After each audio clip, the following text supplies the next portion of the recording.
नमस्कार, just news live में आपका स्वागत है। मैं हूं शाइका। क्या होगा महाराष्ट्र सरकार का भविष्य? क्या उद्धव सरकार पर खतरा मंडराने लगा है?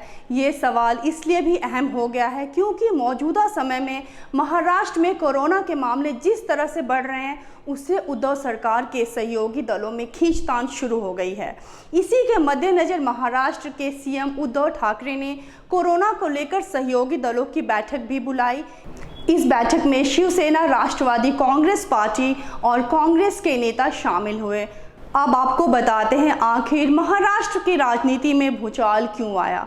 दरअसल कांग्रेस नेता राहुल गांधी ने कहा था कि हम महाराष्ट्र में डिसीजन मेकर नहीं हैं, जिसके बाद महाराष्ट्र की राजनीतिक गलियारों में सुगबुगाहट तेज हो गई और इसी का नतीजा रहा कि आनन फानन में उद्धव ठाकरे को मीटिंग बुलानी पड़ी।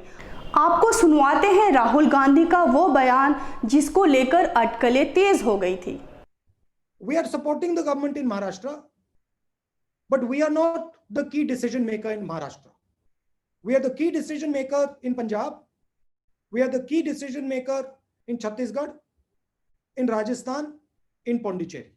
So there is a difference between running a government and supporting a government.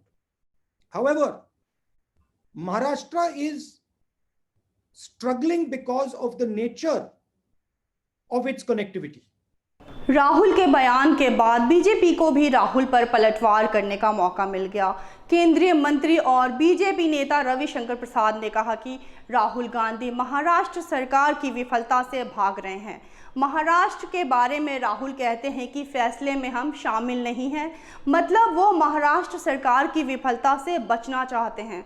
Ravishankar ने कहा कि राहुल हमें नसीहत देने से पहले अपने राज्य सरकारों का काम देख लें। अब ये मुझे बताइए कि ये सवाल मुझसे पूछने के पहले आप राहुल गांधी से ये पूछिए कि राहुल गांधी स्वयं महाराष्ट्र की सरकार के साथ राजनीति क्यों कर रहे हैं। तो उन्होंने क्यों स्टेटमेंट दिया कि हम लोग वहां एक्टिव डिसीजन मेकर नहीं है। इसका मतलब क्या है? इसलिए हम लोग की कोई रुचि नहीं है।